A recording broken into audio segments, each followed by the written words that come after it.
Okay, what's going on, everybody? We are here. We are live. I want to thank you all for joining me today. If you can see and hear me clearly, please drop a one in the live chat, and then we can get today's stream started. As I'm waiting for the ones to come in, if you haven't already, please hit the like button. That's the most important thing you can do for me on this channel. What it does, that helps make sure that those who are subscribed to the channel will indeed get their notifications, and it also helps to push this video through the YouTube algorithm as well. Secondly, if you're new to the channel, or maybe you've been ghost watching this channel for quite some time now, I see and catch you ghost watchers all the time, please do me a favor and yourself a favor by hitting the subscribe button as well as the bell notification next to the subscribe button so you can be notified whenever I release a new video.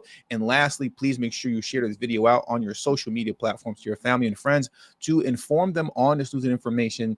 And yes, that does help to give me a slight boost in the YouTube algorithm as well. And most importantly, lastly, Telegram.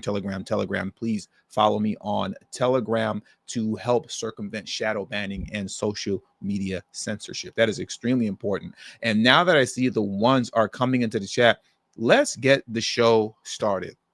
Let's get it started. Because, ladies and gentlemen, the resistance against Trump's presidency by DNC governors is growing. The resistance is definitely growing larger. Now, whether or not it's growing stronger is another conversation to be had. And I don't really honestly believe it's going to be that strong, but we'll get into that a little bit later. But the resistance is growing.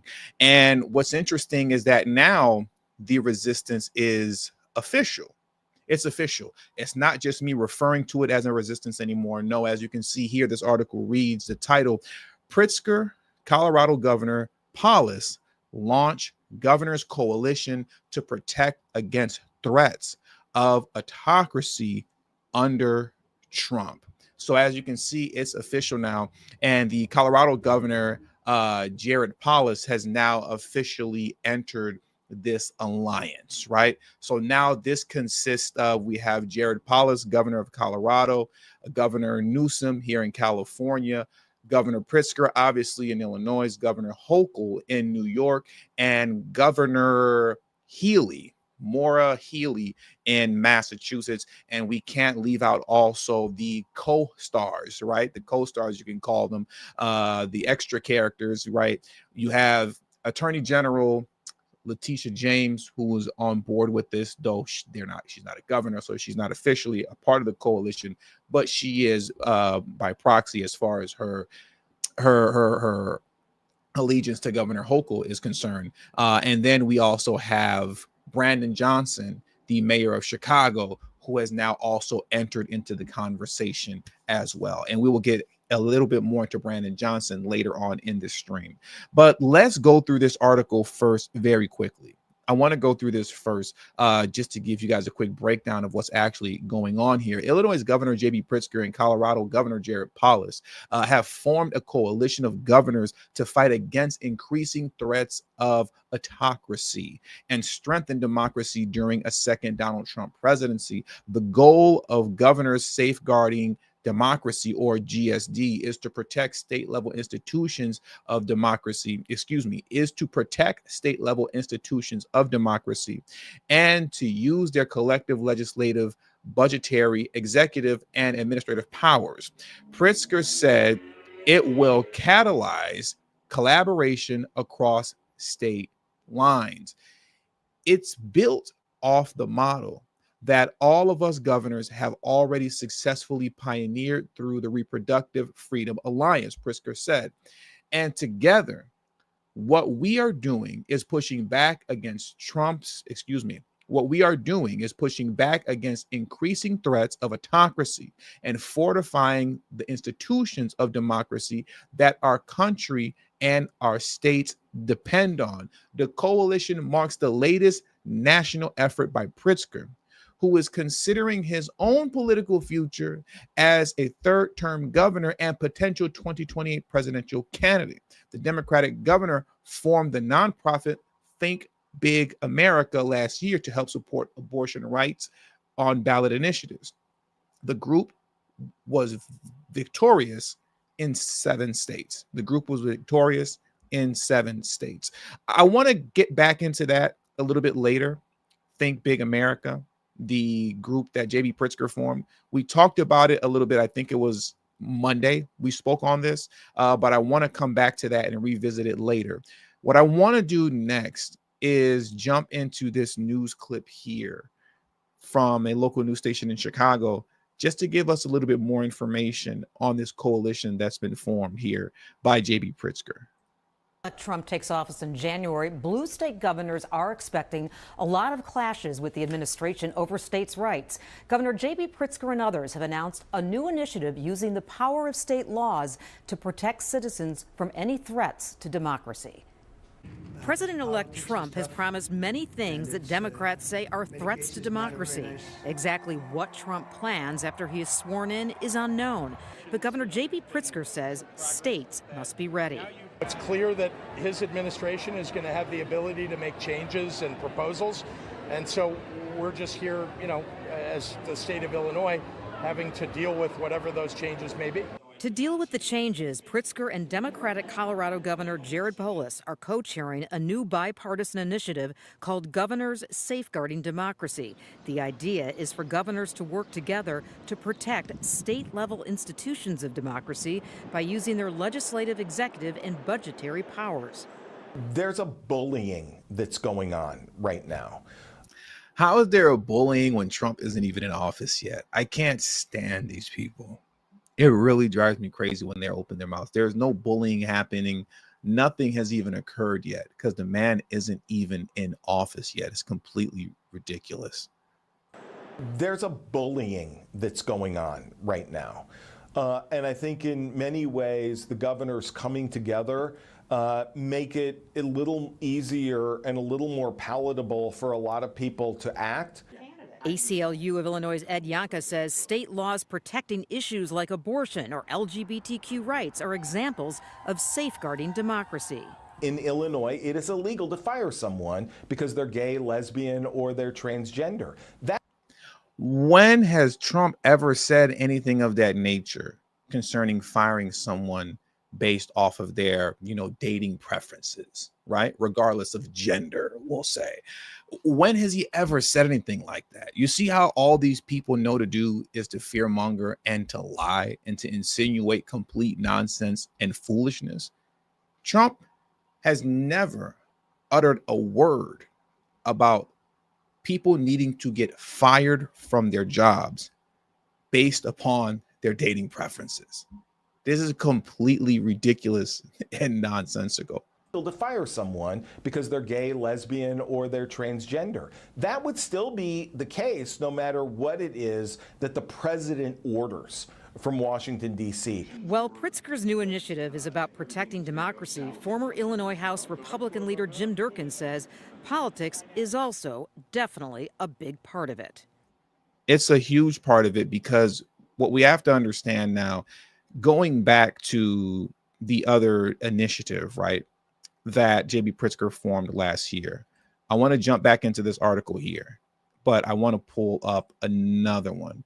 We covered this on Monday. Pro-life group billionaire Pritzker pro-life group billionaire Pritzker's national abortion push is about 2028 primary. A lot of this stuff that we're seeing here is just grandstanding, particularly from J.B. Pritzker. Is grandstanding with him getting ready to push forward to run for president in 2028.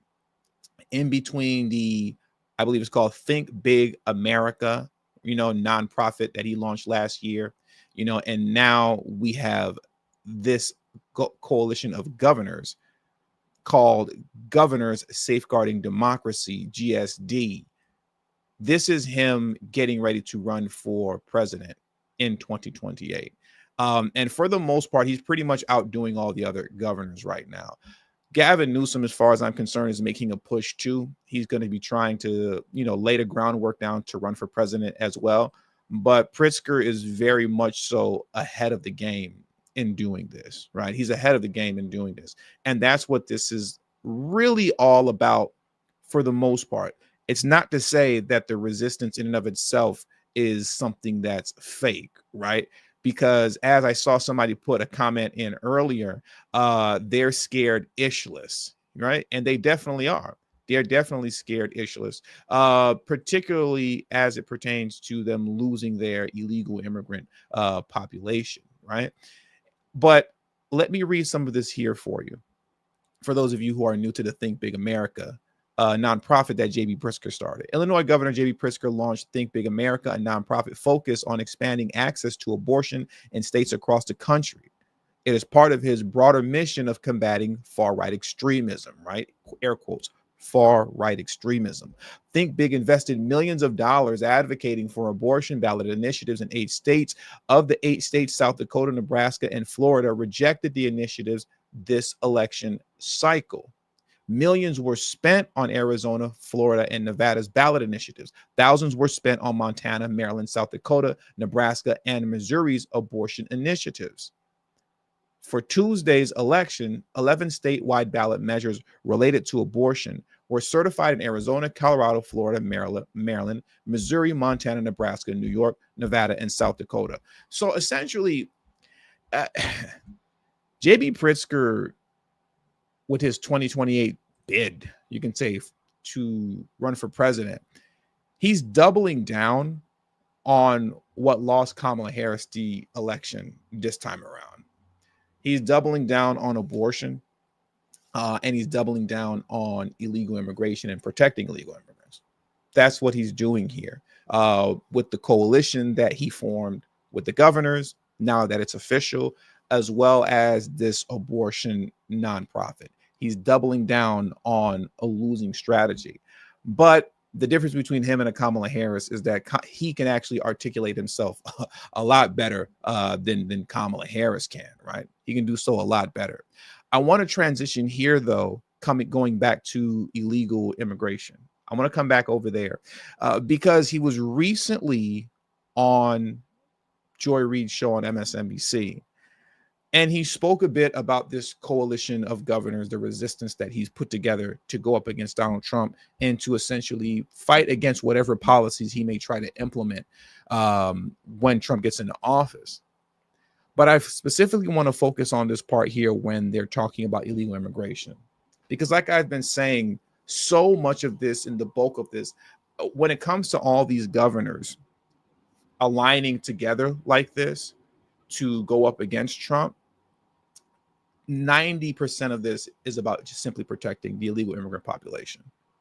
They want to keep the cheap labor, and they want to still be able to have them be counted on the census so that it helps to bolster up their chances of getting more delegates in the House of Representatives. Because as many people may not know, illegal immigrants are counted on the U.S. Census. And the larger your population size is, the more delegates you can have represent you within the House of Representatives. And when you're talking about states like Illinois, in California, in New York, where the population is shrinking, they actually need those illegal immigrants to offset the people that are actually, the number of people that are actually fleeing these states, right? So having this illegal immigrant population is a big deal for them. If that illegal immigrant population shrinks, starts to dwindle down and go away, then more DNC power goes away in Washington as it pertains to the House of Representatives. And that's also not to mention the fact that many of these cities and states have been aggressively pushing for non-citizen voting in local elections. They've been pushing aggressively for that.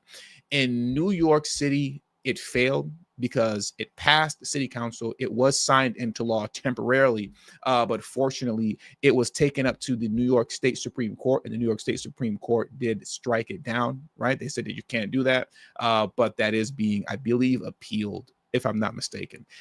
Non-citizen voting has officially passed in Washington, D.C., so, quote, non-citizens can vote in local elections in Washington, D.C., Brandon Johnson hasn't attempted to move forward with it yet in Chicago. But I know one thing is for sure: before his time is up, and even before J.B. Pritzker's time is up as governor of Illinois, there's going to be a push for non-citizen voting in the state of Illinois, and particularly in Chicago as well, right? But they haven't attempted it just yet.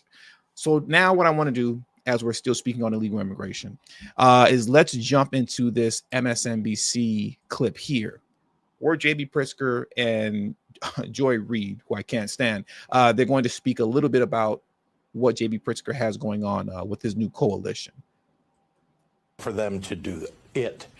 Is there, I mean, in the state of Illinois, is there federal property that a Trump administration could simply say, we don't care what you say and what your laws say, Governor Pritzker, we're going to use that federal property to build internment camps in your state? I can't stand this woman. Is there is there federal property in your state that Trump can take to turn them into concentration camps for illegal immigrants? This is conspiracy theory, misinformation, dangerous rhetoric nonsense that she's pushing right here. Tom Homan, Trump's border czar, has stated on numerous occasions, hundreds of times already, that there are no concentration camps going to be built, and they aren't even going to be sweeping through neighborhoods aggressively. But the deportations are going to be very targeted. They're targeted deportations concerning the criminal population within the illegal immigrant population. Now, technically, they would all be criminal, right? But you have the illegal immigrant population, then you have that criminal element that exists concerning Trinidad and Agua, and then the 400 some odd thousand, convicted criminals that were convicted in their home country but are now here in America. Of that 400,000+, it might be 600,000 actually. But of that number, 13,000, close to 14,000 of them have been convicted of homicide in their home country. They're now here. And I believe another 13,000 have been convicted of violating women, we'll say, in their home country, and they're now here, right? Once again, highlighting the fact and the reality that when Trump said they're emptying out their jails and sending their criminals here, he literally was telling the truth about it. But I don't want to go on that rant because we all know and understand that to be true already. My point is that I wanted to highlight the fact that Tom Homan already stated 101 times that they're going to be specifically targeting the criminal element within the illegal immigrant population, and that there are not going to be concentration camps, because he said that a million and one times already. As far as I'm concerned, there is nothing like that in the state of Illinois. What I mean to say is that when we had the problem of the very inhumane shipping of migrants from the state of Texas to Illinois, I, of course, went to the federal government and said, well, we need a place to put them because we may run out of places. Can you provide us with locations that the federal government may own that we could use? And there really isn't anything like it. So you can imagine in a situation of, detainment and mass deportation would be, there isn't anything that exists like that. And she knew that already. The purpose of saying that was just to evoke the emotion of fear amongst people. She knew that already. She knew the answer to that question was no. And they are very much so aware of the fact that Tom Homan has already said 1,000,001 times, we're not making concentration camps, and we are targeting actual convicted criminals. We're targeting the gangs. We're going after Trinidad Agua. We're going after the cartel. They've said this 1,000,001 times. So she knew the answer to that question already, but she proceeded to essentially tell a lie within a question that she's asking, knowing that what she was saying was completely untrue and that the question was completely nonsensical. Let me go through this. These are the 15 states that have Democratic trifectas, meaning Democrats control both houses of the legislature as well as the governorship. And Illinois ranks fourth on that list after California, New York, and New Jersey. Illinois has about 400,000 known undocumented people. And the economic impact of trying to force the removal of those people. 30% of construction trades, such as plasterers, roofers, and painters, are alleged to be undocumented. 28% of graders and sorters of agricultural products. 25% of housekeeping cleaners. We could go on. This woman is stupid. She's literally making the argument for mass deportation. You're literally making the argument for it. You're literally making the argument for mass deportation. Look at all those jobs. That's specifically in the state of Illinois. Look at all of those jobs that could have gone to American citizens in the state of Illinois, but instead is going to illegal immigrants. They're showing you on the screen right now. These are all the jobs that illegal immigrants are working in the state of Illinois that American citizens don't have access to and have been blocked out of in the state of Illinois. Good paying jobs, or that would be good paying jobs if they were paying an honest wage to citizens. But instead, it's going to their illegal immigrant population. Jay Legend, black jobs, right? Donald Trump has black jobs. This is what Trump was talking about. The black jobs for the black population, black jobs. That's what he was talking about. She's literally making the argument for mass deportation. What a fool, to say the very least. It would cost your state a great deal of money, and it would cost your economy, I would assume, a lot if these workers were ripped out of Illinois, no? That's true. And again, as I said earlier, many of these folks are working today.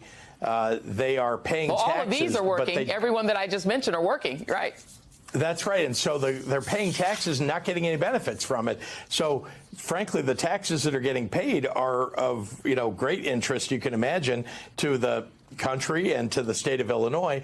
But look, I think it's important for us to recognize here that what the federal government is looking to do at this point looks like it may be unconstitutional. Now, we will see. We've got attorneys general that are working on these kinds of issues within the courts. But we governors need to share ideas across state lines. We have a trust act, for example. There are other states that don't. You talked about 15 states that have trifectas. Don't forget that that governors in other states that don't have a trifecta still have executive orders that they can carry out. Sure. And that is very valuable. And being able to share these ideas between one state and another, I think, is a hugely beneficial thing in this moment. Now, I also want to say we're going to work with the Trump administration on other issues. I'm sure there are things we might be able to work together on. But the fact is that this governor's organization that we put together is intended to allow us to get the best ideas, not just from each other, but from outside organizations, to make sure we're addressing the most serious violations that we think might be coming from the federal government. It's amazing how in their efforts to speak out against mass deportation, once again, they've made the argument for it. So they can't even provide a proper defense against it, because in trying to be against it, you show and prove by way of the data that she put on the screen. Once again, as you can see here, this is just a small handful of the jobs in Illinois that could be going to American citizens. But it's not. You've been locked out and blocked out of the opportunity of even being able to have those jobs, because those jobs are going to illegal immigrants in that state. And apparently we can't have mass deportation in Illinois because you're going to remove them from those jobs. And then what will happen to the economy? Well, I'll tell you what will happen to the economy. Everything would stay the same, because now those jobs will be open to American citizens who would work those jobs, right? None of these jobs that you see here are jobs that American citizens wouldn't work. They're just jobs that they want an honest wage for. That's all. But apparently, if you're asking for an honest wage, you're asking for a little bit too much, right? Uppity Americans wanting to be paid properly for a hard day's work. But as you can see here, as we cap this portion off, because we're going to get into Brandon Johnson because he has entered into the conversation now. These people are fighting so much harder for the illegal immigrant population than you've ever seen them fight for the citizen population. They can care less about you and me. Like I said, this whole coalition of governors, right? The resistance of governors that has formed together, it's very much so, in my opinion, 90% was created for the purposes of protecting the illegal immigrant population. And now what we're going to see here next is that Brandon Johnson, of course, is fully on board with this and has even gone as far as to say that he will not be bullied by Trump. Let's jump into this here. And please hit the like button if you haven't already. Mayor Brandon Johnson making it clear. President Judy, Mayor Brandon Johnson making it clear today whether it's protecting undocumented families in Chicago or his budget priorities, he will not compromise on his values. But on the budget, he seems willing to ease some of the pain on his proposed property tax hike. Mayor Brandon Johnson's proposed $300 million property tax hike has received significant criticism from alderpersons from the moment he introduced it right up until today, as public safety and other departments were getting their budgets scrutinized. What we know is this: we are working to ensure that we go line by line to squeeze this budget as much as we can before we ask for $1 more from taxpayers. In light of all the pushback from the council, the mayor suggesting his tax hike plan may not have been as serious as originally thought. Well, I don't necessarily. That tax hike plan was completely shut down by city council. The city council voted against it 50-0. Brandon Johnson wanted to raise the property taxes of American citizens in the city of Chicago to cover the $1 billion deficit that they're now in the red of because of the illegal immigrant population. They are in the hole $1 billion behind the migrant crisis and funding it. And the plan for Brandon Johnson was to tax you, raise your property taxes up in order to cover it. But fortunately, city council actually did the right thing for once in Chicago, and they shut that down. But now listen to how he's going to explain this away. Brandon Johnson is an idiot too. Let's listen to how he's going to explain this away. Not have been as serious as originally thought. Well, I don't necessarily consider it as pushback. I'll say it like this. So as a public school teacher, sometimes we do things to get people's attention. And so now that we have the attention of everyone, I've said from the very beginning, this is a proposal. I'm a collaborative mayor. But Brandon Johnson basically said, I was just playing. Jesus. I was just playing. I was just joking, guys. Since my proposal to raise the property taxes of American citizens in Chicago failed, to which I was raising those taxes up to cover the migrant crisis. Since it failed, I was just joking. I just wanted to get your attention. Okay, Brandon, sure. Mayor Johnson said layoffs and furloughs are still out of the question, and he won't defer making a supplemental pension payment this year. The mayor denied misreading the council when he announced the property tax hike. My finance team continues to have robust conversations about other forms of revenue that they should consider. Also today, with the potential loss of federal dollars for law enforcement if the city won't cooperate with the Trump administration's plans to deport undocumented immigrants, the mayor making it clear Chicago will not be bullied into helping ICE agents. If I was Mexican, I'd feel so disrespected by that flag that I just... Saul, are you still here? How do you feel about that flag, Saul, if you're still here? Let me know if you're still here, bro. That is disrespectful. That is too disrespectful. It clear Chicago will not be bullied into helping ICE agents. We're not going to bend or break or cower to someone's threat. We're going to stand up and unite around our shared values, and they have my assurance that I'm going to protect the families of this city.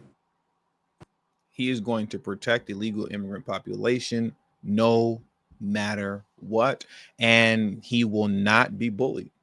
He will not be bullied by the threats of Donald Trump. and his administration. All right. So once again, he has now entered the conversation as well, as part of the resistance against Donald Trump. So that does it for today's show. Just wanted to update you guys on what's going on with the resistance front against Trump. And I want to thank you all for joining me today. Please hit the like button on your way out. Subscribe to the channel if you're new to the channel, and follow me on Telegram. Please, that is extremely important. Next, we're going to get into the super chats. I have to give my thank yous to those of you who showed love and support on today's stream. So let's jump into some of these questions and statements. Let's jump into it right now. My man Saul, who always keeps my family fed. Saul said, why don't these Dems want to keep their residents safe? P.S. Bro, I sounded like a responsible desperado last Terry. My voice made me. Now, it was good talking to you yesterday on the private stream, man. It was good talking to you on the private stream. But, going back to that question, why don't these Dems want to keep their residents safe? That's a great question. And I really, that's something that I can't answer. That's something that I can't answer because, once again, I keep saying Tom Homan has already said 1,000,001 times they're going after the criminals, right? The criminal element. Terrain de Aragua, the cartels, all the entire criminal element of the illegal immigrant population. That's who they're targeting. He said they're targeted deportation, and obviously, too, they're gonna be picking up those who have skipped out on their asylum court hearings, right? Because over half. More than half of those who cross the border illegally claiming to seek asylum, they never go to their actual court hearings. So I'm sure some of them will be picked up too, but it's mainly going to be targeting the criminal element, right? Criminal element of the illegal immigrant population. They know this, so why they're against it is beyond me. We see what's happening in Tennessee right now. And obviously Tennessee is a red state. It's ran by a Republican governor, but my point is why they would be against that is something that I can't wrap my mind around. I don't know. Jack said, you're out of uniform and violated the agency's dress code policy, black shirts. That's an automatic write-up, young man. No. I switched it up. I still got the black shirt, but the light gray shirt is for the Terry Time channel, and then the new dark gray shirt, is for the live streams on here. So I just changed the wardrobe a little bit, just a little bit. Presidential Mike said, I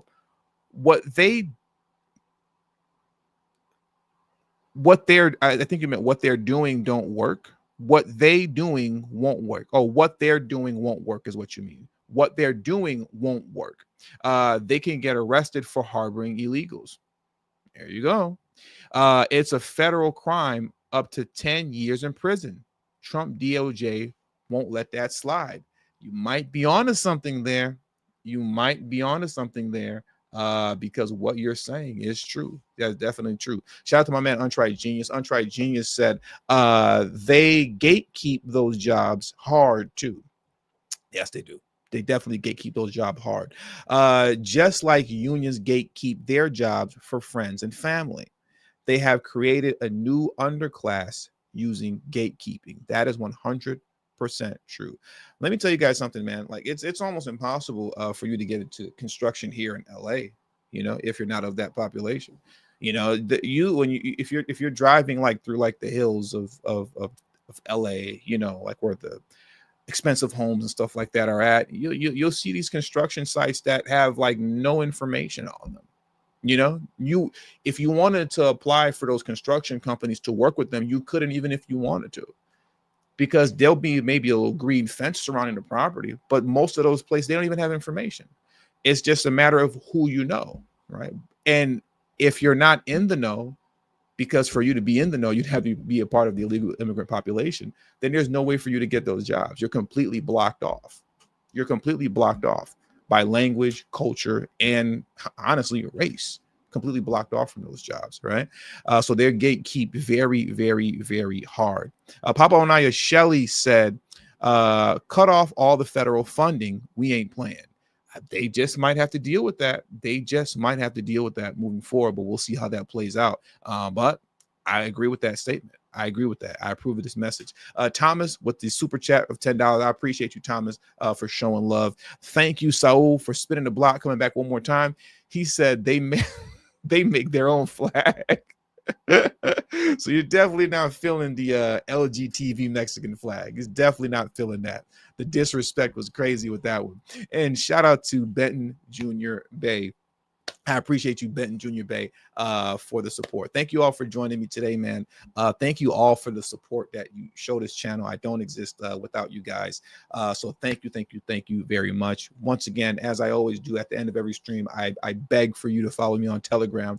That's extremely important. Telegram at TD Media Group. The link to my Telegram is in the description box below, and will be pinned in the comment section as well. And hit the like button on your way out. I'm gonna head on out of here, get a drink of water, and get something to eat because I am starving. Peace, and have a great afternoon.